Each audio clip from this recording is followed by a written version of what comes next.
Bienvenue dans cette autre capsule dans laquelle nous allons travailler sur ce document qui est censé être une lettre d'un étudiant à sa hiérarchie pour faire une requête. Donc, à première vue, ça n'a pas l'air beau. Nous voyons là, tous les éléments sont alignés à gauche. Ça n'a pas l'air beau. Et nous allons utiliser pour cette partie, nous allons utiliser des éléments simples, pas vraiment complexes, juste pour améliorer la mise en page de ce document. Alors, nous allons utiliser par exemple les retours à la ligne. Nous allons utiliser l'alignement. Nous allons utiliser l'indentation aussi. Voilà quelques outils qu'on va utiliser dans cette partie. C'est vrai que Microsoft Word a pensé à des solutions plus avancées, mais dans le but d'apprendre des choses dans un ordre chronologique, on va utiliser pour cette fois-ci des outils vraiment simples. Alors, on va commencer par utiliser euh, un outil qu'on a appris dans une précédente capsule, c'est le marqueur de paragraphe. Alors, on va cliquer donc pour voir un peu ce qui se passe. Donc, on voit bien là qu'on est parti à la ligne, ainsi de suite. On voit dans la ligne un peu de partout là. Il y a une ligne vide là, une ligne vide là aussi. Donc, euh, je vais profiter pour expliquer d'abord une autre manière d'aller à la ligne que je n'ai pas expliqué dans la précédente capsule. Alors, pour aller à la ligne, nous avons deux possibilités. On peut soit appuyer sur Entrée, tout simplement, et, et lorsqu'on le fait, ça va créer une nouvelle ligne, un peu comme vous voyez là. Ça va créer une nouvelle ligne et il y aura un peu une séparation entre les deux lignes. Alors, pour identifier ce type de retour à la ligne, c'est le symbole P que vous voyez là. Alors, il y a un autre symbole, une autre manière d'aller à la ligne et qui permet que les deux lignes sont comme dans un même paragraphe. Donc, elles sont un peu plus collées que ça. Pour le faire, je vais d'abord annuler celle-ci. Donc, je me mets à gauche de 12 là et j'efface. Voilà. Là, j'ai annulé le retour à la ligne. Et là, maintenant, pour le faire, c'est-à-dire pour faire ce que, en allant à la ligne, que la ligne de 12 rue des étudiants soit proche de Jean Dupont, je maintiens d'abord la touche Shift. Shift. Sur votre clavier, il y a deux touches Shift généralement, une vers la gauche et une vers la droite. Elle est généralement située en dessous de la touche qui vous permet à gauche, pardon, elle est située en dessous de la touche qui vous permet d'activer la majuscule, d'activer ou d'activer la majuscule. Et à droite, elle est généralement située en dessous de la touche Entrée. Donc, je maintiens sur Shift et j'appuie sur Entrée. Vous voyez, au lieu de mettre le P qu'on connaît pour le hauteur de la ligne, il met plutôt une sorte de flèche euh, qui pointe vers la gauche, un peu comme celle-ci. Vous voyez, la différence, c'est que les deux lignes sont genre comme dans un même paragraphe. Vous voyez la différence entre la première et la deuxième ligne. Et la deuxième et la troisième ligne, vous voyez, il y a une séparation. Donc, ce que je veux pour ce document, c'est que toutes les informations de l'étudiant qui sont de la ligne 1, 2, 3, 4 et 5.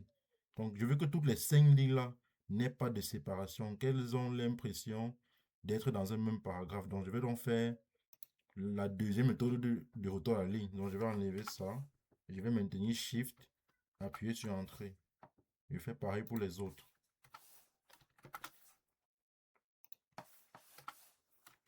Je fais pareil.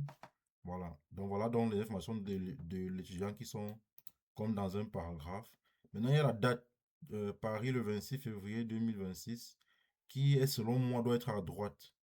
Alors, au lieu de faire la mauvaise manière, c'est de venir à gauche comme ça et ajouter des espaces comme ceci. Je vois beaucoup de gens faire ça pour mettre l'élément à droite. C'est pas une bonne technique parce que dès qu'on va ajouter un élément ici, ça va pousser. Vous voyez, si j'ajoute un élément ici, vous voyez que ça pousse et ça ne marche plus. Alors, la méthode qui est recommandée, c'est de faire quoi? Je vais d'abord annuler ça. c'est de venir dans l'onglet Accueil, toujours dans le menu Paragraphe. Voici le bouton pour aligner à droite. Donc, je clique simplement là. Et du coup, mon texte est aligné à droite. OK. Ensuite, euh, les informations qui suivent, c'est la personne à qui on écrit. Donc, l'élève écrit ou l'étudiant écrit au service de scolarité de l'université. Donc, voici les trois informations qui sont propres au service de scolarité. Alors, selon moi, elles doivent aussi être alignées à droite parce que ce sont les informations du destinataire. Donc, je vais les sélectionner ces trois lignes-là et je vais encore aligner ça à droite. Donc, maintenant, je vais euh, faire ce que ces trois lignes sont comme déjà comme dans un paragraphe, un peu comme pour les informations de l'étudiant. Donc, je vais effacer ici et je vais aller à la ligne comme ceci. Voilà. Je fais pareil ici. Je vais à la ligne comme ceci. Voilà. Vous voyez, on a l'impression que les trois, ce sont comme dans un paragraphe. Là, c'est bon. Maintenant, je sais que l'objet d'une lettre est généralement aligné à gauche, mais pour vous faire voir, pour vous faire manipuler tous les éléments, tous les objets, je vais vous faire, on va supposer qu'on veut aligner ça au centre, qu'on veut centrer ça. Alors, ce qu'on fait, ce que les gens font souvent, qui n'est pas bon, c'est de mettre les espaces comme ceci. Et dès qu'on a l'impression que c'est centré, on s'arrête. Non, c'est pas la bonne technique. La bonne technique, c'est d'aller toujours dans le menu accueil, dans le menu paragraphe ici. On clique sur centrer, tout simplement. Ou alors on peut utiliser le raccourci clavier CTRL E. Bon, ça veut dire que les raccourcis clavier dépendent des versions de Microsoft que vous avez installées. Alors, généralement, pour connaître le raccourci pour un bouton, il vous suffit de placer le curseur sur le bouton et de ne rien faire. Par exemple, si vous veut savoir comment faire pour aligner à droite, je place mon curseur là, je ne fais rien. Vous voyez, ça met donc là aligner à droite et entre parenthèses, c'est CTRL, MASH et D. Même pareil pour centrer, c'est CTRL E. Donc, j'ai centré l'élément. Ensuite, il y a madame, monsieur qui est à gauche, ça ne me dérange pas. Ensuite, on tombe sur le premier paragraphe. Le paragraphe numéro 1 que je vois ici a selon moi deux problèmes. Un, c'est que il n'est pas justifié ici à droite. Ouais, à droite là, les éléments ne finissent pas presque au même niveau. C'est ça qu'on appelle un test qui n'est pas justifié. Pour le savoir, il suffit de cliquer sur n'importe quel texte, n'importe quel mot dans ce paragraphe-ci. Et vous voyez que parmi les quatre objets-ci, celui qui sera coché, c'est celui-ci qui renvoie à aligner à gauche. Ça voudrait dire que ce texte-ci est aligné à gauche. Donc, on va donc devoir le justifier. On va devoir le justifier. Deuxième problème, c'est que un paragraphe commence toujours par un petit décalage à la première ligne. Ce qu'on appelle indentation. Indentation. Alors, pour faire ça, on n'est pas censé faire, c'est de se placer devant la première lettre et appuyer sur espace plusieurs fois pour créer un décalage. Non.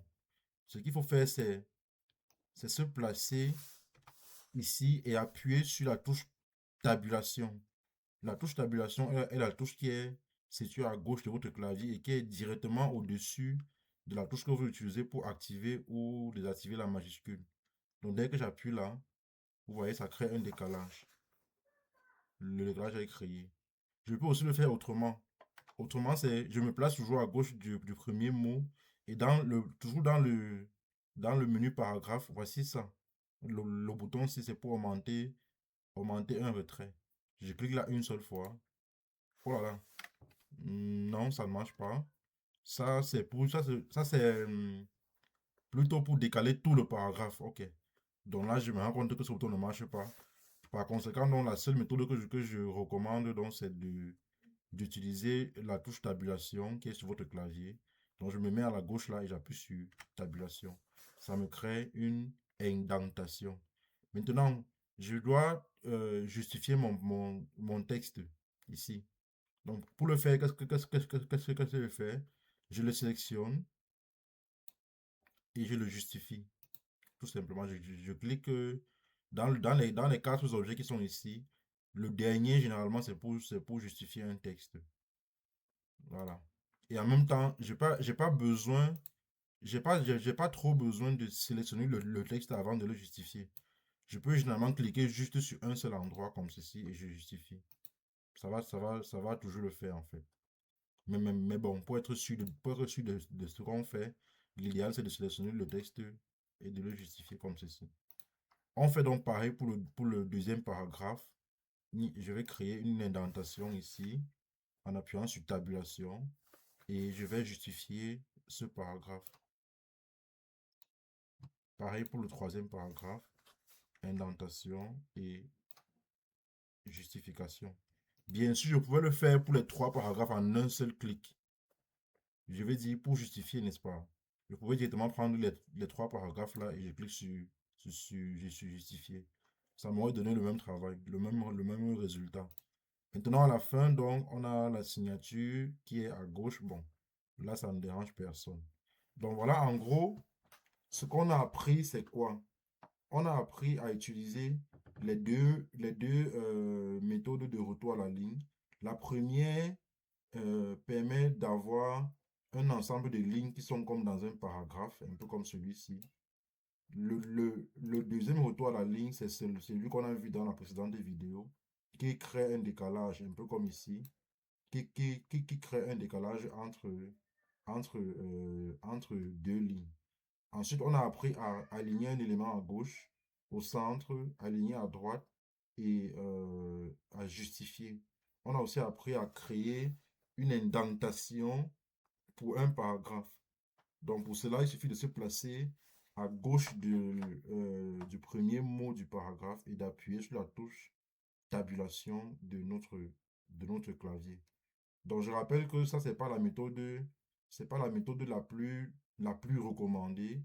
C'est juste que dans un ordre chronologique des choses, il est bon pour nous qu'on apprenne d'abord ceci avant de voir des outils plus poussés par la suite. Alors, on peut donc se rendre compte que le document a l'air plus beau quand on a un peu travaillé dessus comme ça. Donc, ça a l'air plus intéressant par rapport au document original où tous les éléments étaient alignés à gauche et ce n'était pas vraiment lisible. Donc, on se retrouve dans la suite pour apprendre d'autres outils. Voilà.